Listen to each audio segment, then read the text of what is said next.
is Laura Collinton, and I am from Granite Bay, California, in Placer County. And currently, I am an advocate. I left my professional career about a year ago, technically retired, and I'm on the ground trying to spread the word about fentanyl crisis, the fentanyl crisis in Placer County where I live. I've been involved with the One Pill Can Kill campaign with the DA's office, and we've gone out to speak to all the local high schools and middle schools. I think they said we reached 35,000 kids last year. So it was quite an honor to talk to all those kids. It was pretty powerful. My son, Spencer Newsom, passed away, died. It'll be 3 years on September 21st. So coming up on that 3-year date. I don't like to say it's an anniversary because that's too hard of a thing, because that's supposed to be a happy day. So it's the day he got his angel wings, and he was 20. Oh gosh. If you never met Spencer and you got an opportunity to, you would know immediately how bright and funny he was. He had a smile that would light up the room. He was super mischievous. He had these very twinkly blue eyes, and he was charismatic. He could talk to anyone, so you would be his friend right away. He would want to talk to you about music and baseball and travel. Those were his favorite things, and he would just make you feel like you were a friend right away. Since I can't ask Spencer what we thought he was taking, but some investigation through his phone, knowing what he struggled with in the past, we believe, and we had seen some exchanges on his Snapchat account that he was looking to buy Xanax. Spencer had struggled with some anxiety, ADHD, and this was the middle of the COVID lockdown. This was September of 2020. And I think a lot of the things that he would have normally done for his outlets, like playing basketball with his buddies or, going to the gym, school, regular school, those were all taken away. And I think he just trusted the wrong person and asked for a Xanax. And the toxicity report said that it was benzodiazepines, which are Xanax, which is an anti-anxiety drug mixed with fentanyl. And if he hadn't have gotten a fake pill, he would still be here. Well, Spencer had recently moved out into his own apartment, not too far from us, about 15 minutes from us. And he was going to college. He had gotten his EMT certification, and he wanted to be a firefighter. And so he wanted to be a young man and be on his own and feel independent. And so he moved out, had a roommate, didn't know the person yet. And he also had a longtime girlfriend, and they kept their locations on. And she reached out to my daughter, who was 16 at the time, on the 21st of September and said, hey, Spencer was supposed to go to work this morning and I can't get a hold of him. And they didn't call me, unfortunately. But so my daughter drove over there to his new apartment. She could see that his car was in the parking lot, his shoes, she could see through his door, the glass on the door. And she knocked and knocked and nobody answered. Nobody came to the door. And that's when she called me, because now it was 4:00 in the afternoon and she was scared. And I think a parent just knows when their child's in trouble.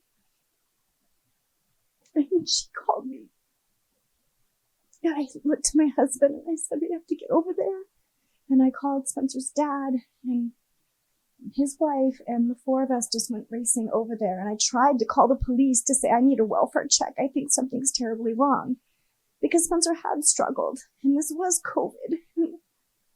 I had a text with him the night before. We texted, and I said, I want to get together and have lunch with you, and I love you. And he said, I love you too, Mom. And anyway, I went running over there, and the police were there, but they wouldn't because I didn't know that anything was wrong, they wouldn't break down the door. And I'm just starting to get really panicked. Like, you gotta let us in. And somebody was trying to call the manager of the complex, and the two dads, the stepdad and my ex-husband, they just started working together. And Spencer lived on a second floor, and my ex-husband Spencer's dad boosted my husband up, and they got up to the second floor, and fortunately the sliders were open and he could get in.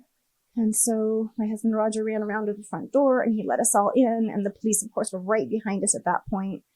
And Roger got to him first. And by this time it's evening, and there's no lights on in the house. And he went down to his bedroom, and he opened the door, and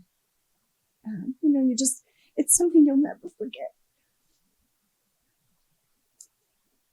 But he was laying on his back, and he on his bed, and he was fully clothed. And he looked beautiful, like he was just asleep, just like he just laid back to go to sleep. And my husband stopped me. He got to him first, and he said, "No, honey, he's cold." And I didn't get to touch him. And the police came running in, and I was scared. I was scared that, it was a drug, and they just pushed us out of the room. I didn't get to touch him or anything. And the next time I saw him was like 10 days later at his funeral. And we didn't know for a long time, what had happened. It takes a while for the tox report to come back, but they did treat it like a homicide or an investigation right away. But we never got any answers. Well, when you lose a child, life changes. There's, I think our society is very grief illiterate. We don't want to talk about death. We don't want to talk about our sadness. It's really frowned upon. And then if you have a child who loses their life, there's something in our culture that is stigmatized and victimized. Then you as a parent, your child are further traumatized by that, because it's like, oh, you must not have had a good kid. Or, if you'd have been a better parent. So it's not like when your child dies of cancer, everybody rallies around you. I mean, I don't take me wrong. I had so much love and support from my family and my immediate group friends, but the general community and society as a whole, that it's not acceptable. And then I found out that Spencer was one of thousands and thousands, hundreds of thousands. And then that this was a crisis, and nobody was talking about it. Nobody was doing anything. I mean, more people were dying in our country than in some world wars, and yet it was not being talked about or done or anything, or education. I didn't even know what fentanyl was in 2020. I really don't think my son did. And so I think, my life changed dramatically, because I felt like a part of me had been ripped from my body, and it doesn't come back. And so, but I have 2 younger children. Spencer has a younger brother and sister, my husband. And I just knew I needed to fight for my health, my mental health. I actually started having heart trouble, and I found out it's something called broken heart syndrome, and it's real. I mean, they had to do a heart monitor and check me out. I mean, fortunately, it went away. And then I found other moms. That had lost kids locally, and I think we just clung to each other. And I did go back to work, but just for a while. I'm a licensed physical therapist and a case manager, and I worked for a really large medical company. And it was really hard to go back, but it did keep me busy. But I felt like I I had something else I needed to do. And when the opportunity came up to start speaking to high schools in our community with the One Pill Can Kill, my husband said, why don't you go ahead and quit your job and focus on your grief and your heart and helping others in our community. And so it was a great gift. And that's what my life has been like the last year, is to get the word out and spread Spencer's story to these kids. Oh gosh, they're so amazing. You can imagine a room of 500 to 1,000 kids, and they're silent, they're quiet, they're respectful. And some of these kids hadn't been in assembly since COVID. And they would come up to us after, and they would be crying, or they would tell us their stories about somebody they loved, and they would ask for hugs. And it's just been, it's been really great to do that. And now, through my prior education, I'm getting grief educated, certified, so I can become a grief counselor. It's not, not a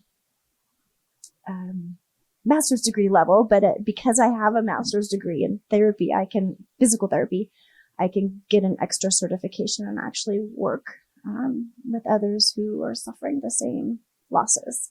So that's my goal for the future now. If I had one thing to say to any parent out there of a young child, or even a college age young adult, is don't ever think that it couldn't happen to you. Don't look at the news and say, oh, that's just that opioid crisis. Not my kid. My kid's a good kid. They're all good kids.